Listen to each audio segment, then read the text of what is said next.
Siblings have been engaged in rivalry and conflict ever since ancient times, a fact evident in stories as old as those found in the biblical book of Genesis, which recounts tales of murderous siblings like Cain and Abel, as well as Jacob and Esau.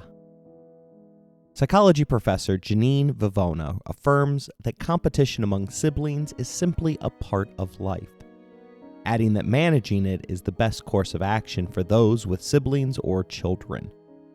My own parents took this approach as my sister and I fought like banshees throughout our childhood. I vividly recall an incident where she tore the antenna cord from the TV and used it to strike me, causing a dime-sized chunk of skin to tear from my back. Yet somehow I was the one who ended up grounded. I still remember the painstaking process of cleaning out the back of the antenna to refit it into the TV. My older sister often asserted that most of the fighting was my fault, a claim that surprising scientific research supports.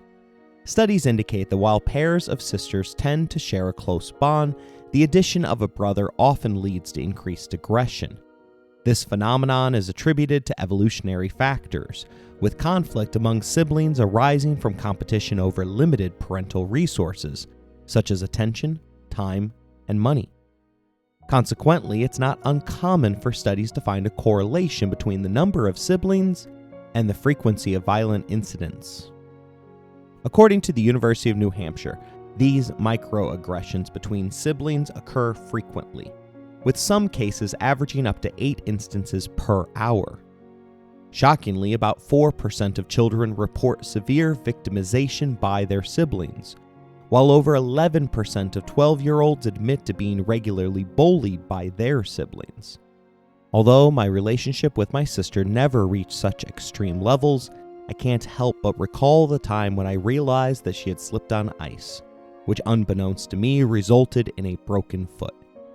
Despite my intentions to assist her, her response to my inquiry about her injury resulted in a barrage of curses being sent in my direction, prompting me to humorously suggest she express her pain with fewer expletives if she wanted my help. I then walked away from her. It's reassuring to understand that sibling rivalry is a natural aspect of childhood development. In fact, Vivona teaches that sibling rivalry serves a developmental purpose by helping children discern what makes them unique and special.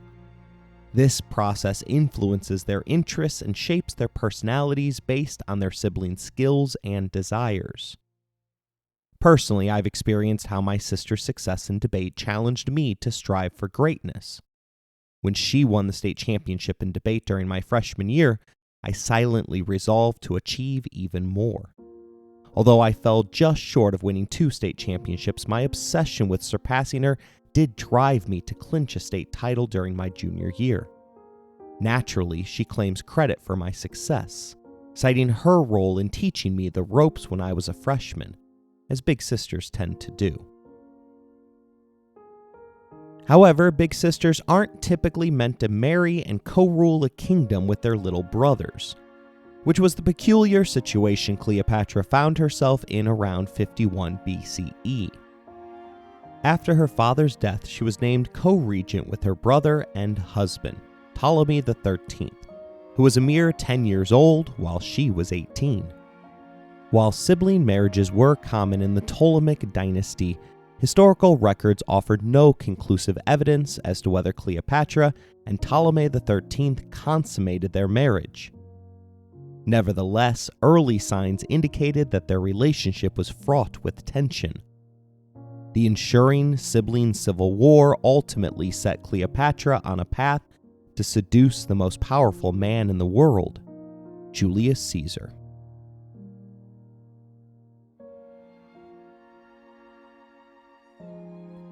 You're listening to Empires, Anarchy, and Other Notable Moments, a podcast designed for deep dives that assist in the teaching of history.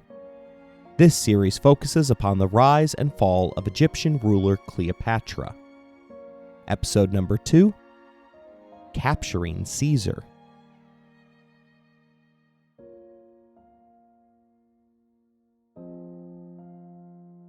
While Cleopatra's ambitions to expand her rule beyond Egypt would later make her famous, it was her effective control within the kingdom's traditional borders that provided her the opportunity to demonstrate her value to multiple Roman leaders. Immediately upon ascending to the throne, she focused on consolidating her local support base. Shortly after her father's demise, she personally participated in conveying the new sacred bull to its temple in Thebes. Although she wasn't alone in manning the ship, one can imagine the challenge of rowing a bull down the Nile River. The animal, always adorned in gold and lapis lazuli and fitted with a net to ward off flies, symbolized sacredness with its white body and black face. For 2 decades, the chosen bull lived lavishly before being ritually sacrificed and replaced. Cleopatra's public involvement in native cult rituals aimed to bolster her support, evident when she sought refuge in the same temple during a life-threatening situation. Furthermore, she immersed herself in the administrative duties of governing a kingdom. Her name, rather than that of her younger brother/husband, appeared on all official documents, and her image graced the newly minted coins. However, her reign faced challenges, as just 2 years in, the Nile failed to flood. While lack of flooding may seem like a relief elsewhere, in Egypt it is catastrophic. The regular flooding of the Nile deposited nutrient-rich silt within what was known as the Black Land. The silt from the Nile was absolutely essential for agriculture. Ancient scholars claimed that simply tossing seeds into this fertile soil along the Nile River would yield crops. Historian Barry Kemp notes that the Nile silt transformed Egypt into a densely populated agricultural powerhouse. In ancient Egypt, life revolved around the Nile. Today, the majority of Egypt's population lives within close proximity to the river. Hapi, the god of flooding and fertility, and Osiris, the god of the Nile, held significant roles in Egyptian mythology. They worked on irrigation to expand the river's reach, and priests diligently measured water levels to forecast periods of hardship. Cities, transportation networks, and military deployments were all planned with the Nile as the focal point. Thus, the prolonged lack of flooding during crucial summer months posed a significant threat to Cleopatra's rule.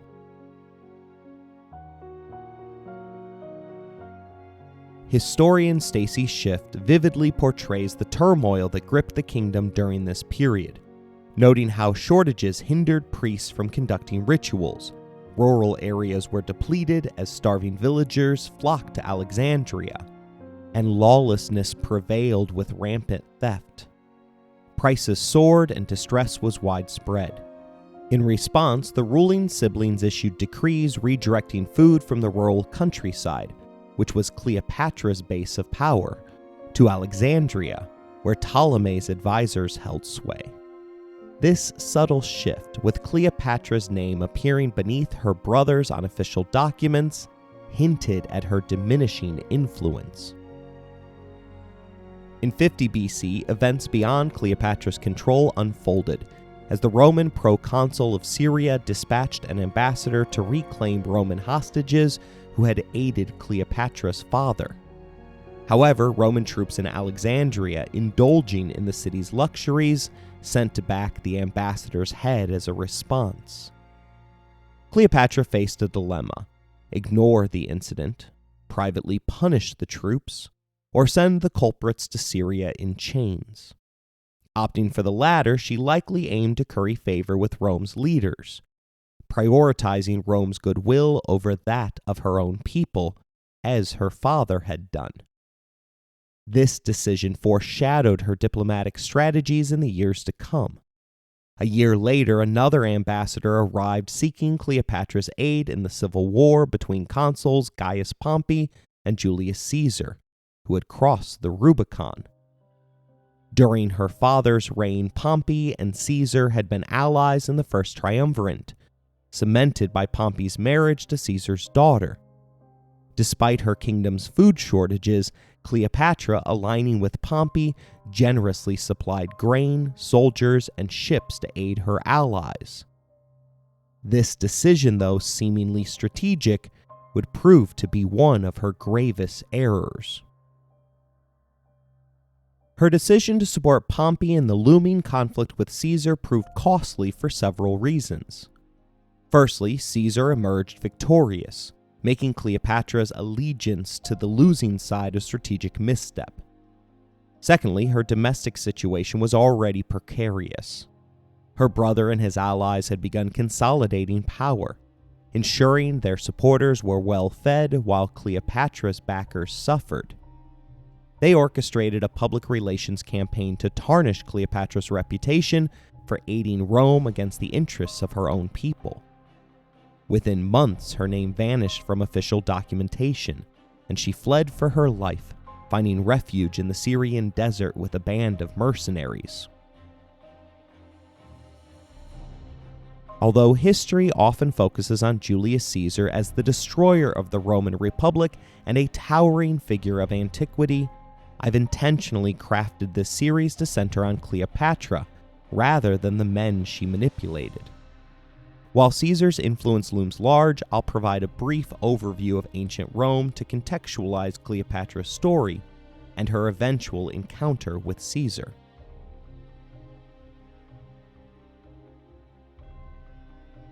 Ancient Rome was socially stratified into plebeians and patricians, with the latter comprising wealthy noble families.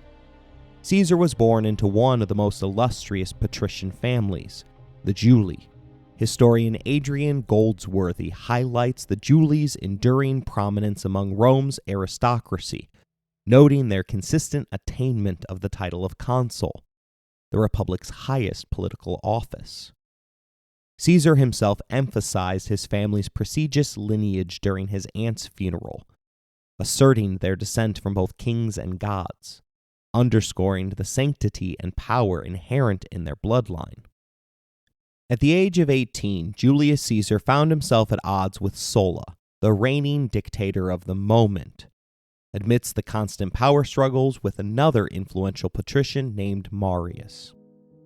Sulla, wary of Caesar's rising popularity, remarked that in this Caesar there are many Mariuses. The familiar ties between Caesar and Marius drew him into conflict with Sulla, particularly as his first wife, Cornelia, was the daughter of the out-of-power dictator. Sulla demanded that Caesar annul his marriage as a demonstration of loyalty, but instead of complying, the young Caesar fled, evading Sulla's prescription, a decree essentially sanctioning his execution. Julius sought refuge within the Roman army. He blew his cover by getting a too-good-to-be-true deal in the military's negotiations for a new set of ships from an openly homosexual king. Proving to be quite sensitive to the ridicule, Caesar lashed out at anyone joking about his negotiating tactics. The rest of his life story can be read in a way that suggests he is acting out in order to ensure that no one throughout history could ever believe that he was gay. Indeed, he soon racks up a list of women that would make Lakers Wilt Chamberlain and Magic Johnson blush. Fortunately for Caesar, Sulla passed away around the time that he began to gain notoriety for his deeds in the wars of Rome's expansion. Freed from the prescription, Caesar returns to public life and sets sail for Athens in order to train as a lawyer. Somewhere during this time, he's captured by a group of Sicilian pirates. The event captures the man's ego more than any other moment of his life. Goldsworthy tells us that the young patrician was a valuable prize, and his captors decided to demand a payment of 20 talents of silver for his release. Caesar is supposed to have laughed at the amount, declaring that he was worth far more than that, and pledging instead to pay them 50 talents. Plutarch claims that Caesar held his captors in such disdain that whenever he lay down to sleep, he would send and order them to stop talking. For 38 days, as if the men were not his watchers but his royal bodyguard, he shared in their sports and exercises with great unconcern. He also wrote poems and sundry speeches which he read aloud to them, and those who did not admire these he would call to their faces illiterate barbarians, and often laughingly threatened to crucify them all. The pirates were delighted at this, and attributed this boldness of speech to a certain simplicity and boyish mirth. They weren't laughing after the ransom had been paid, for Caesar, upon obtaining his freedom, had immediately hired a force to track them down and kill them. Following through on his promise to crucify them, he slit their throats as a nicety for the kindness they had shown him while he was their prisoner. Returning to Rome in 68 BCE, he was appointed as a senator, and following the death of his wife Cornelia, married Pompeia, the granddaughter of his old enemy Sulla. Although the great Khan wouldn't be born for another millennia, it seems as though Julius Caesar concurred with Genghis's thoughts that the greatest happiness is to vanquish your enemies, to chase them before you, to rob them of their wealth, to see those dear to them bathed in tears, to clasp to your bosom their wives and daughters. Caesar topped that dreadful thought by going for his enemy's 18-year-old granddaughter. It was during this marriage that Caesar began his meteoric rise. He achieved the position of curial aedile, which fulfills the role of games master within the Roman government. For a populace like Julius Caesar, this was the perfect position to announce one's ambitions to the mob that was Rome. Among the official responsibilities for his new role were the maintenance of public buildings and regulation of public festivals. It was here that Caesar spent a literal fortune to ensure that the people of Rome were distracted from life's difficulties. It was also during this time that rumors of Caesar's clandestine romances began to pop up throughout the capital. Among those said to have been cuckolded by the patrician were Gnaeus Pompey. But the politician wasn't alone, as no wife of significance in Rome seemed to be immune from the intense charm of Julius Caesar. Despite mounting evidence of his infidelity, Julius Caesar's second wife seemed to genuinely love him. She went to court to defend her innocence after being accused of adultery, but despite the judge ruling in her favor, Caesar divorced Sulla's granddaughter anyway, asserting arrogantly in the third person that the wife of Caesar must be above suspicion. In 60 BCE, Caesar formed an alliance with Pompey and Crassus known as the First Triumvirate. This coalition served their mutual interests, with Caesar employing strong-arm tactics to push legislation through the Senate. A staunch utilitarian, Caesar spared no method in ensuring compliance with his desires. He even strategically married the daughter of a political adversary, leveraging her status to his advantage in negotiations, effectively holding his opponent's daughter hostage to his whims. Things began to unravel for him in 58 BCE when he travels with 4 legions to Gaul, what we now would refer to as southern France. In 49, he returned with 11 legions. In Rome, war served as a chance to earn money as well as popularity, as winning generals were occasionally granted triumphs in their honor.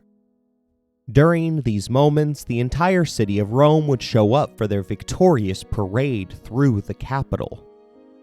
Caesar utilized the war to refill his bank accounts, having drained them while he was serving as games master. Previously, he was buying the goodwill of the citizens of Rome. Now in Gaul, he was earning the goodwill of the armies of the Republic. In the midst of the Gallic Wars, tragedy struck Julius Caesar with the death of his daughter, Julia, during childbirth. The loss of both Julia and her infant dealt a heavy blow to Caesar, as Julia had been married to Pompey as a means to solidify the alliance between the two men. However, with her passing, Pompey, grieving and disillusioned, began to drift away from his younger father-in-law, eventually even switching political allegiances. The alliance suffered another blow the following year, when Crassus, the third member of the triumvirate, died in the campaign against the Parthians. In 52 BCE, tensions between Caesar and Pompey escalated further, when Pompey, acting unilaterally, declared himself as consul without a colleague, a move that caught Caesar by surprise, as he was Rome's other consul at the time. As Caesar wrapped up his campaigns in Gaul, he made a fateful decision to march his legions up to and then cross the Rubicon, a river that Pompey had designated as the boundary to avoid open conflict. This act set the stage for a full-scale civil war between Caesar and Pompey.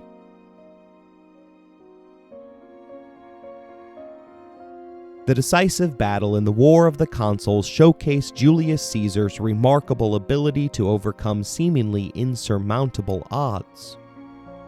Mark Antony, Caesar's trusted lieutenant, arrived late to the battle, which prevented his legions from joining the fray. This meant that Caesar's force of 21,000 would have to face Pompey's army of 46,000 alone. Despite the overwhelming numerical disadvantage, Caesar emerged victorious.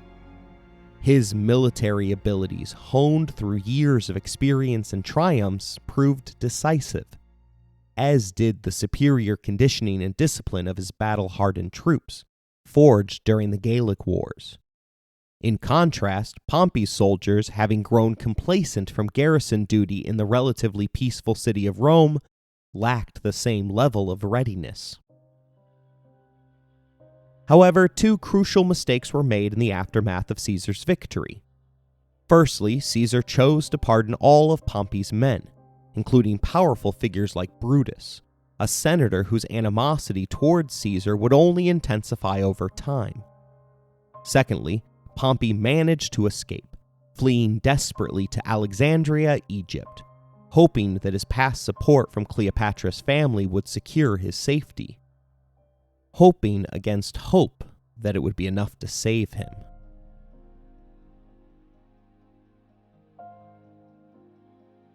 At this juncture, Cleopatra found herself ousted from power by the machinations of her brother's political court, spearheaded by the eunuch Pothinus, who manipulated Cleopatra's 10-year-old co-ruler of Egypt. Eunuchs were commonly employed in privileged positions, due to the belief that their inability to reproduce rendered them less ambitious. Their lack of testosterone was also believed to have made them more compliant, and therefore trustworthy of overseeing the ruler's harem. However, Pothinus defied these stereotypes with his ambitious schemes. Cleopatra managed to flee Alexandria and sought refuge in Syria, a region of the Roman Empire where she had previously garnered support. In 48 BCE, she returned at the helm of an army, prepared to confront her brother/husband in a battle for supremacy, ready to fight to the death to reclaim her rightful place as ruler of Egypt. Unfortunately, the royal palaces of Alexandria were being used as the Airbnb for the lone ruler of the Roman Republic, Julius Caesar. Pompey had badly miscalculated in fleeing to Egypt. Although we don't know how Cleopatra would have reacted, her brother had the loser of the Roman Civil War beheaded after it was revealed that his army had deserted him. Incredibly, the young ruler thought it was a good decision to place the former consul of Rome's head in a box to be presented to Julius Caesar when he arrived in Alexandria 3 days later. Caesar was deeply repulsed by the gruesome gesture and refused to even look at the head of his former son-in-law. It wasn't the outcome that he had expected, with Goldsworthy believing that it is extremely unlikely that Caesar ever wanted to kill Pompey. His aim was to be acknowledged by everyone, including Pompey himself, as Pompey's equal, and perhaps in time as his superior. A dead Pompey was far less satisfying. Exhausted from the events, Caesar moved into the palace as an honored guest of the Ptolemies. He was under the impression that he was safe among loyal subjects of the early Roman Empire. He vastly underestimated the loyalty of the Ptolemies' subjects, however. The pomp and circumstance that Caesar was accustomed to didn't jive with the struggling people of Alexandria. Goldsworthy informs us that as consul he was always preceded by 12 licors carrying the fasces, which symbolized his imperium as the Roman magistrate. The sight provoked a hostile reaction from the royal troops in the city and from many Alexandrians. The Romans were jeered, and over the next few days a number of legionnaires caught alone in the streets were attacked and killed by mobs. Caesar had unknowingly stumbled into the middle of Egypt's own civil war and would soon be besieged and fighting for his life, completely out of touch with events in the rest of the Mediterranean. At this critical juncture, Cleopatra's forces were shadowing her brothers from opposite sides of the Nile Delta. Seeking to resolve the crisis without bloodshed, Caesar leveraged his prior experience in determining the legitimacy of the siblings' father. He would arbitrate the conflict so that a legislative solution could be found. Having just emerged victorious from his own civil war, he was understandably eager to give peace a chance. Unfortunately, the eunuch, Ponthonus, privately sent for Ptolemy's 20,000-strong army, which launched an attack on the walled palace compound that Caesar was using as his home away from home. The attack was overwhelming, and Julius barely managed to repulse the enemy. Amidst the chaos, a fire broke out and ravaged a section of the renowned Library of Alexandria. Facing imminent peril, Caesar dispatched numerous messengers in a desperate plea for aid and reinforcements from any available source across the expansive Roman territories. His situation was dire, with the fate of not only himself, but also the delicate balance of power in Egypt hanging in the balance.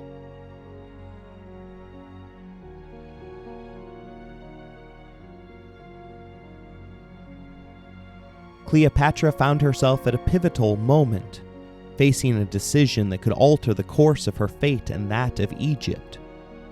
Despite her past alignment with Julius Caesar's enemy, Pompey, a move that had placed her on the wrong side of the conflict, she likely harbored hope that Caesar would forgive and forget her prior transgressions if she were to come to his aid against her own brother.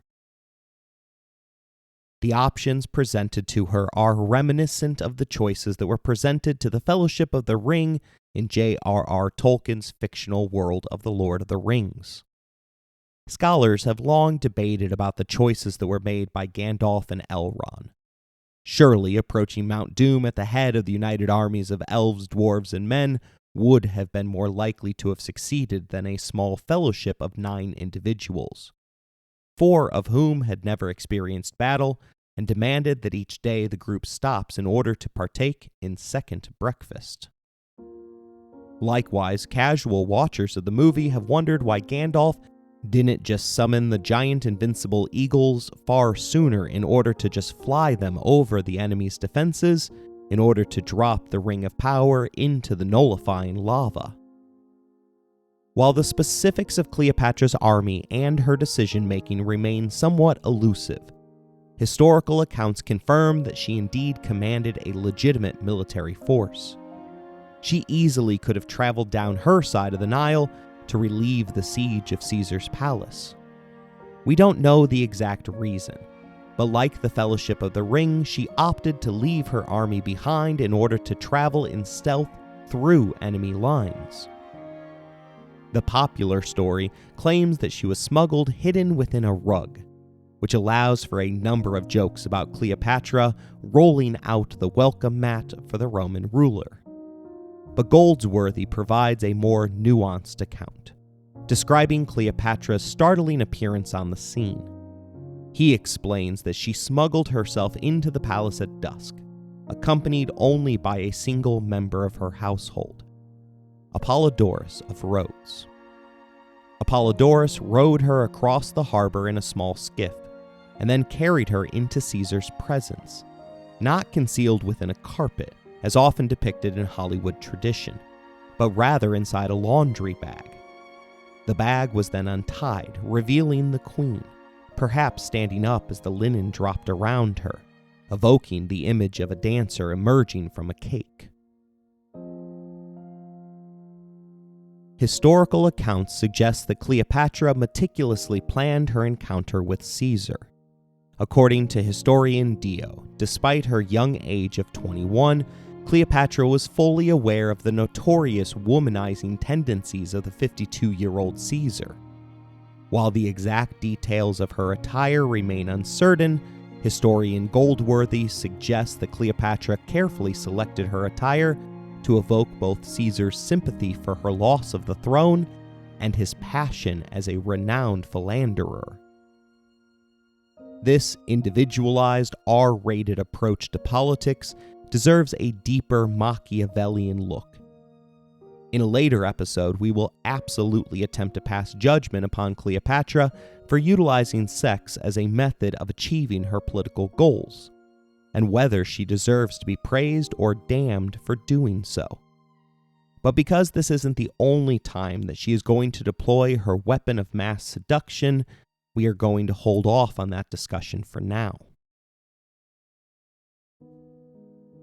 Although it's easy to simply say that Cleopatra popped out of the rug, yada yada yada, thereby convincing Julius Caesar to make her queen, that isn't the full story. 3 things came out of this private negotiating session. First, we know that by the end of the meeting, Julius Caesar, the lone consul of Rome, had agreed to support her position as the sole ruler of Egypt. Second, we know for sure that the two of them soon began a sexual relationship. It was a relationship that would continue in the open for more than a year after the initial night's introduction. It was a relationship that would traverse continents. Third, either that night or soon after, Cleopatra conceived a child. This fact isn't in dispute, but the parentage of the kid is. Contemporary chroniclers and modern historians are both convinced that the father of the child is Caesar, and Cleopatra named the boy Caesarion to make his parental connection obvious for all to see. For what it is worth, however, Julius Caesar never recognized the boy as a legitimate child of his. Ptolemy didn't accept the legitimacy of Caesar's ruling, turning to the Roman-hating mob of Alexandria, inciting a riot in an attempt to overturn the ruling that would oust him from power. He was quickly captured, but in their limited dealings, Cleopatra had failed to inform Caesar of the treachery that her family was capable of. In the chaos, her little sister, 15-year-old Arsinoe, had escaped the compound and declared herself queen. Connecting with Ptolemy's general, the fighting began anew, and Caesar and Cleopatra were forced to once again barricade themselves within their compound. Numerous assassination plots attempted to break the deadlock, causing Julius to alter his behavior to stay up late at night drinking with his troops.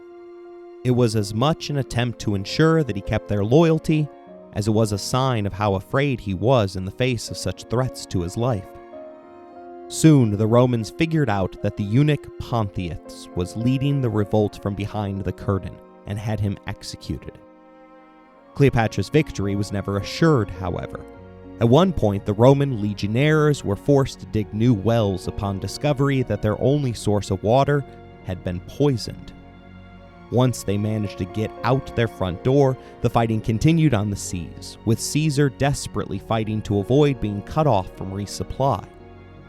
At one point, his own vessel was so overrun by panic-stricken soldiers that they were unable to push off from the harbor, forcing Julius to remove his armor and jump into the water to get away.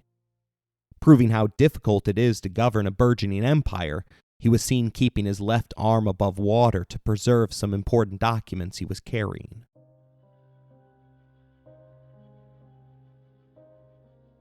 Julius was growing frustrated with the length of what seemingly should have been a simple conflict. Schiff tells us, though, that from the palace, Caesar observed what had put Alexandria on the map, and what made it so difficult to rule. Its people were endlessly, boundlessly resourceful. His men watched in amazement and with resentment. Ingenuity was meant to be a Roman specialty, as the Alexandrians constructed wheeled 10-story assault towers. Draft animals led those mammoth contraptions down the straight paved avenues of the city. Two things in particular astonished the Romans. Everything could be accomplished more quickly in Alexandria, and its people were clever copyists of the first rank. Repeatedly, they went Caesar one better. As a Roman general recounted later, they put into effect whatever they saw us do with such skill that it seemed our troops had limited their work. National pride was at stake on both sides.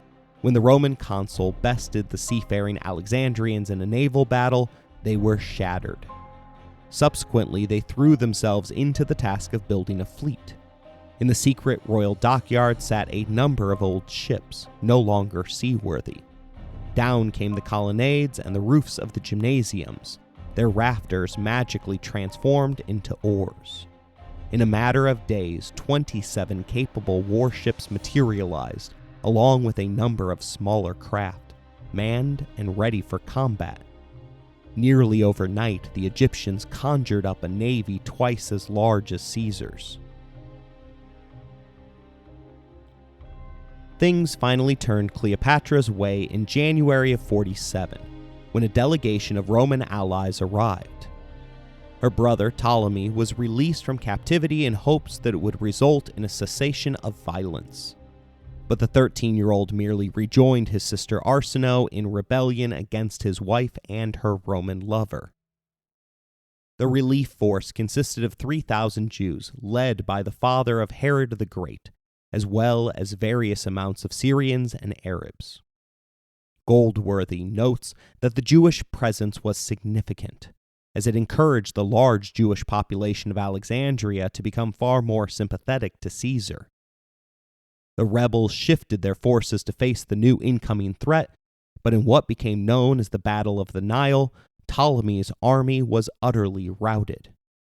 Though he managed to flee at first, Ptolemy's boat was eventually overtaken by panicked fugitives, resulting in his untimely death.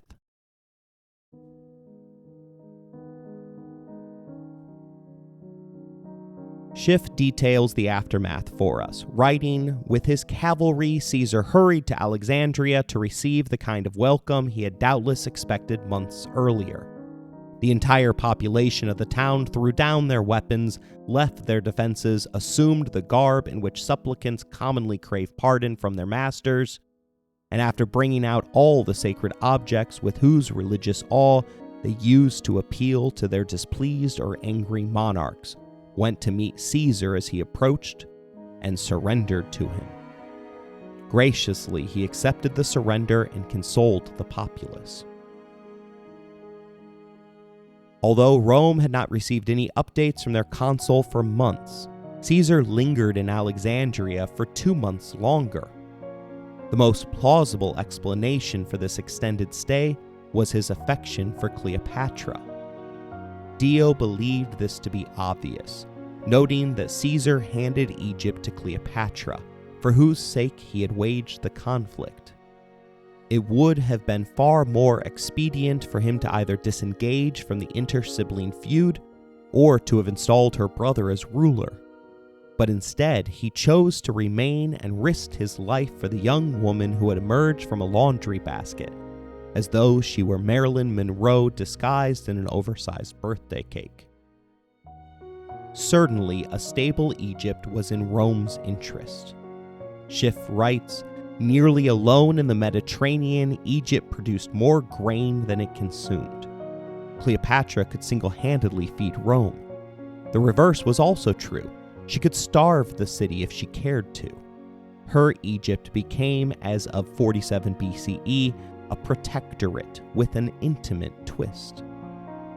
In a matter of months, she had transformed from an exiled refugee to the closest ally of the most powerful man in the world. In that, the poet Lucan describes it best, stating that Cleopatra has been able to capture the old man with magic.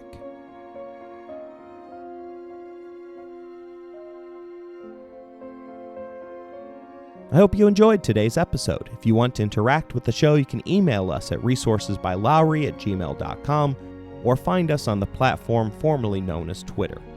If you would like to financially support the show, please look in the description for more information. As always, thank you for listening, rating the show, and spreading the word.